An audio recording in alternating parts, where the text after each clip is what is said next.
तो जय हिंद आप सभी को। दोस्तों आज जो बात करेंगे वो क्लास 10 का कक्षा 10 का हमारी अर्थव्यवस्था यानी अर्थशास्त्र का, ठीक है, भाग 2। ये पहला पार्ट का ऑब्जेक्टिव और रिक्त स्थान को हम लोग देखेंगे। चलिए, तो पहला पार्ट अर्थव्यवस्था में इसके विकास का इतिहास है। तो ऑब्जेक्टिव का इसका हम टिक बताते हैं कि कौन कौन सा आंसर सही होगा। ये बिहार बोर्ड एग्ज़ाम 2027 का जो होने वाला है उसके लिए मोस्ट इम्पोर्टेंट ये क्या है, क्वेश्चन सब है, ठीक है, ऑब्जेक्टिव का क्वेश्चन है।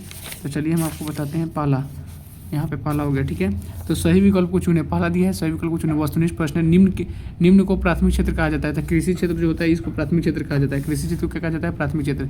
सेकेंड बात करें तो इनमें से कौन से देश में मिश्रित अर्थव्यवस्था है। तो भारत में जो होता है, भारत में इसमें मिश्रित अर्थव्यवस्था है, ठीक है। थर्ड बात करें तो भारत में योजना आयोग का गठन कब किया गया था। तो 15 मार्च 1950 को योजना आयोग का गठन किया गया था। चौथा बात करें तो जिस देश का राष्ट्रीय आय अधिक होता है वह देश कहलाता है। तो जिस देश का राष्ट्रीय आय अधिक होता है वह देश क्या कहलाता है, विकसित कहलाता है। क्या कहलाता है, विकसित, ठीक है। ये आपको याद रहना चाहिए, ठीक है। जिस देश का अधिक होता है वह देश क्या कहलाता है, विकसित कहलाता है, ठीक है। पांचवा प्रश्न की बात करें तो इनमें से किससे पिछड़ा राज्य कहा जाता है। तो बिहार को जो होता है, बिहार को इसे पिछड़ा राज्य कहा जाता है। बिहार को कौन सा राज्य कहा जाता है, पिछड़ा राज्य कहा जाता है। और बिहार में शिक्षा दर भी काफ़ी कम है, इससे शिक्षा दर बहुत कम है। और यहाँ पे बात कहा जाए तो बिहार को शिक्षा व्यवस्था करने के लिए सबसे पहले तो स्कूल व्यवस्था भी सुधार करना होगा। जितने भी सरकारी टीचर है उसको बहाल किया जा रहा है, तो उसको भरपूर काम करवाया जाए और भरपूर तरीके से क्या किया जाए, स्कूल में टाइमिंग दिया जाए, ज़्यादा छुट्टी, ये सब चीज़ का व्यवस्था, मतलब कि शिक्षा व्यवस्था को वहाँ सुधार करना पड़ेगा। तो इसके लिए, क्योंकि सबसे पिछड़े राज्य में हमारे बिहार आते हैं, ठीक है। अब उसके बाद आता है रिक्त स्थानों की पूर्ति कीजिए। रिक्त स्थानों की, तो हम जैसे रिक्त स्थान बढ़े हम पढ़ के सुनाते हैं। रिक्त स्थान, पहला क्वेश्चन है, भारत में अंग्रेजी शासन का एक डैश था तो उपनिवेश था। भारत में अंग्रेजी शासन का क्या था, एक उपनिवेश था, ठीक है। सेकेंड बात करें तो अंग्रेजों ने भारतीय अर्थव्यवस्था का डैश किया। तो अंग्रेजों ने भारतीय अर्थव्यवस्था का किया था, शोषण किया था। अंग्रेजों ने भारतीय अर्थव्यवस्था का किया था, शोषण किया था। थर्ड बात करें तो अर्थव्यवस्था आजीविका अर्जन की डैश है। तो अर्थव्यवस्था आजीविका अर्जन की क्या है, प्रणाली है। अर्थव्यवस्था आजीविका अर्जन की क्या है, प्रणाली है। चौथा बात करें तो द्वितीय क्षेत्र को डैश कहा जाता है। तो द्वितीय क्षेत्र को क्या कहा जाता है, औद्योगिक क्षेत्र भी कहा जाता है। द्वितीय क्षेत्र को क्या कहा जाता है, औद्योगिक क्षेत्र भी कहा जाता है। 5 नंबर प्रश्न की बात करते हैं, आर्थिक विकास आवश्यक रूप से परिवर्तन की प्रक्रिया है। तो आर्थिक विकास क्या प्रक्रिया है, परिवर्तन की प्रक्रिया है। आवश्यक रूप से क्या, किसकी प्रक्रिया है, परिवर्तन की, ठीक है। 6 नंबर बात करें, 6 नंबर तो भारत में आर्थिक विकास का श्रेय किसे डैश को दिया जा सकता है। तो नियोजन को दिया जा सकता है। भारत में आर्थिक विकास का श्रेय किसको दिया जा सकता है, नियोजन। भारत में आर्थिक विकास का श्रेय किसको दिया जा सकता है, नियोजन को दिया जा सकता है, ठीक है। ये समझे आप। उसके बाद यहाँ पर प्रश्न की बात करें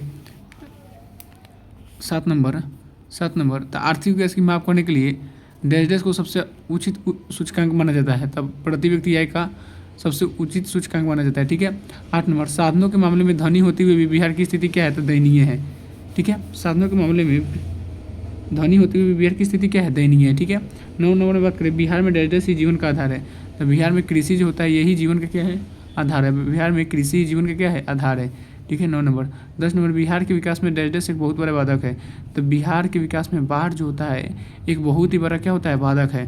तो बिहार के विकास में बाढ़ क्या है, एक बहुत बड़ा बाधक है। ये आप देख लिए ऑब्जेक्टिव और वस्तुनिष्ठ प्रश्न। ये वस्तुनिष्ठ प्रश्न हो गया और यहाँ पे ये जो हो गया रिक्त स्थान प्रश्न हो गया। यहाँ पे लघु उत्तरीय बात कहा गया है कि अर्थव्यवस्था किसे कहते हैं, मिश्रित अर्थव्यवस्था क्या है, सतत विकास क्या है, आर्थिक नियोजन क्या है, मानव विकास रिपोर्ट क्या है, आधारिक संरचना पर प्रकाश डालें। और दीर्घ उत्तरीय बात करें तो अर्थव्यवस्था की संरचना से आप क्या समझते हैं, इन्हें कितने भागों में बांटा गया है। आर्थिक विकास क्या है, आर्थिक विकास तथा आर्थिक वृद्धि में अंतर बतावे। आर्थिक विकास की माप कुछ सूचकांकों के द्वारा करें। बिहार के आर्थिक पिछड़ेपन के क्या कारण है, बिहार के पिछड़ेपन दूर करने के लिए कुछ मुख्य उपाय बतावे। तो ये आपका बहुत ही इजी प्रश्न है, ठीक है। इसका आंसर भी नीचे दिया रहता है, तो आप देख सकते हैं। और अगर आपको ये नहीं आ रहा है कोई चीज़, लघु उत्तरीय प्रश्न, दीर्घ उत्तरीय प्रश्न चाहे किताब, तो आप कमेंट कर सकते हैं कि हाँ ये किताब को आप पढ़ाइए, हम किताब को भी पढ़ाएंगे, ठीक है। तो इस वीडियो को पूरा देखिएगा और वीडियो पूरा देखिए, और वीडियो अच्छा लगा हो तो लाइक सब्सक्राइब जरूर करें। धन्यवाद। फिर मिलते हैं नेक्स्ट वीडियो में नेक्स्ट टॉपिक के साथ। धन्यवाद।